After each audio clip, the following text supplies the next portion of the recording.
Can you give me an example of a food that's a vaccine? You recognize? Yes, sir. University of California, Riverside has already perfected the ability to put human vaccines into our lettuce right now. Also tomatoes has the ability to do that also for UC Berkeley. And then Big Tobacco, RJ Reynolds and stuff has perfected the ability to put a human vaccine into tobacco products. Chairman Clements? And is that even legal to do in the state of Tennessee, to sell those with a vaccine in them?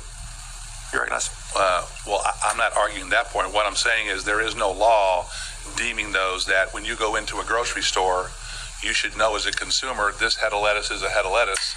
The head of lettuce right next to it could contain a vaccine in it. All we're saying is if it does have the vaccine in it, make sure it's listed as a pharmaceutical so people can get the proper dosage. And my question is right now, can you walk into a grocery store and there be a head of lettuce for sale that has a vaccine in it? I don't think that's allowed under state law presently. And if it is, and you have to list it as a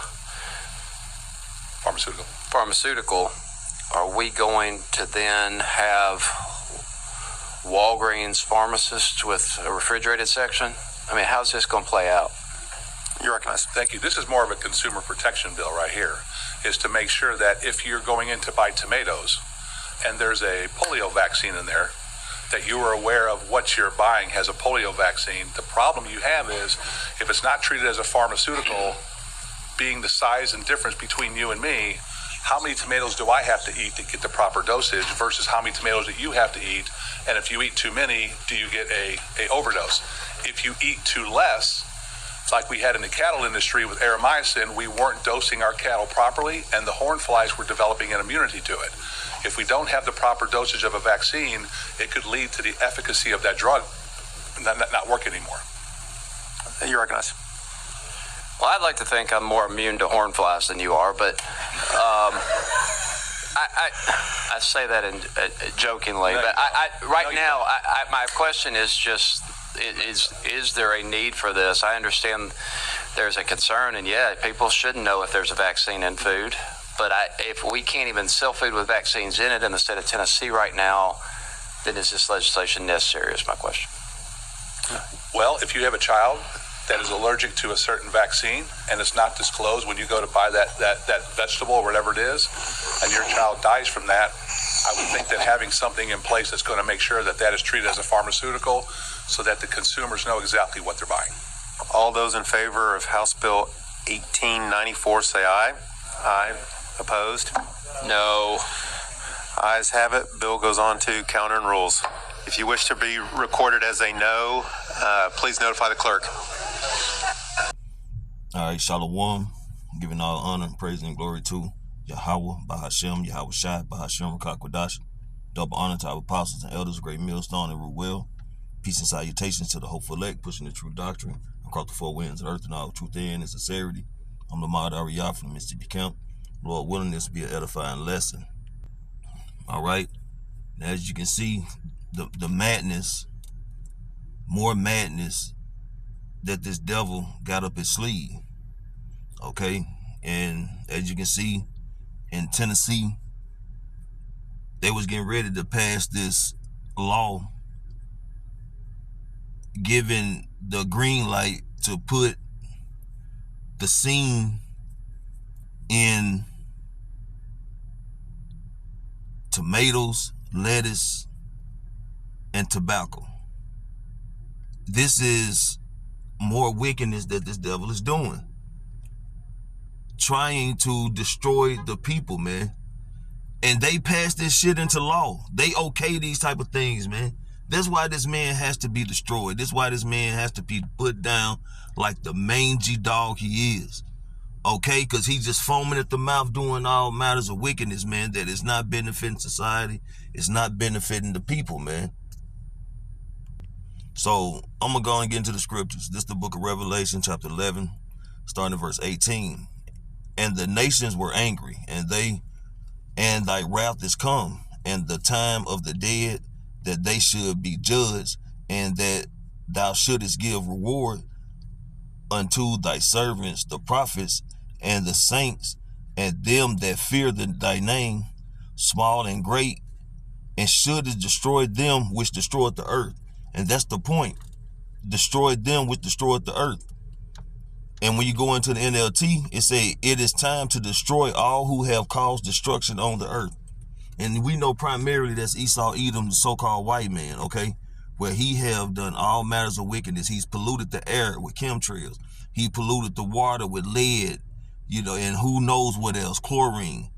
You know, he has polluted the food with GMO, and now we see that he's putting the sin in it.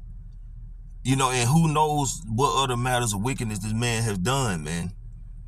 That's why the earth don't bring forth or yield its fruit like it used to, because he has pretty much the chemtrails and all this other shit, not honoring the land Sabbath, has brought, you know, damn near desolation to the earth, man, where it functions and produces the way it should. You know, when the Lord, when Yahweh created all things, when you read the book of Genesis, he said that it was good. But now this devil wanted to be the Most High. He is rearranging, and that scripture say he has turned everything upside down. He's anti-life. Okay, he's anti-production. Okay, he's pro-death and pro-destruction. But that's why the Lord is gonna put this man back under the foot of the Israelites, man. He's gonna go into captivity for 1,000 years and be utterly destroyed, because he's the cancer of the earth. And we all know cancer has to be completely cut out. So this man has got to be completely cut out of civilization, because his root cannot be allowed to grow again. So I'm gonna get another scripture here. All right, this is the book of John, chapter 10, verse 10. The thief cometh not but for to steal and to kill and to destroy. I am come that they might have life, and that they might have it more abundantly. Because leave it up to this devil, like the Lord said, lest he shorten the days, no flesh shall be saved. Roughly paraphrasing. So the Lord is going to deliver his elect, man, and he's going to bring destruction and judgment on this place, because this devil has gone too far, man. His sins have reached unto the heavens. He's run out. He's run out, man. He's doing way too much. You know, he's doing the brain chips. He's doing pretty much trying to turn people into basically cyborgs. And we know he's going to come with that MOTB, right? So when he come with the MOTB, hey, it's all over then, man. Then Yahushua is going to return with the heavenly host of angels, man. And Jacob's trouble is in the midst. It's brewing. It's right around the corner. We see the potential collapse of the economy real soon, man. The grid is going to go down, because the devil know he has but a short time. So he's getting ready to come down with that great wrath, as the scripture states, man. So if you don't have the zeal, that protection of Yahweh Shem Yahushua, you're going to be caught up out there, man, and it ain't going to be good, simply put. But this devil, man, like the scripture said, destroy him that destroyed the earth. And as I say in NLT, it's time to destroy him that destroyed the earth. You only bring it out one more time at the latter end of Revelation 11 and 18. It is time to destroy all who have caused destruction on the earth. And we, like I said, primarily we know there's Esau, Edom. This man has a lack of what's the word I'm looking for? Nourishing when it comes to civilizations. Okay, he's a bad parent, man. He has no clue on how to operate in a civilization that should flourish in righteousness. Because why? His soul is not upright in him, as the scriptures say. He was estranged from the womb. This man, he has no spiritual ability to do right, man. He only can destroy. That's why he's the cancer of the earth. And that's why he's going to be utterly rooted out and destroyed as a nation after 1,000 years of captivity. So, yeah, I just thought, you know, that was through the spirit, this would be an edifying lesson, man, to see how much more these devils are continually to do wicked, man, and pollute the earth, man. So, hey, Lord willing, it's an edifying lesson. I want to give all honor, praise, and glory to Yahweh, Bahashem, Yahweh Shai, Bahashem, Rakakwadash. Double honor to our apostles and elders of Great Millstone and Ruel. Peace and salutation to the hopeful elect. Shalom.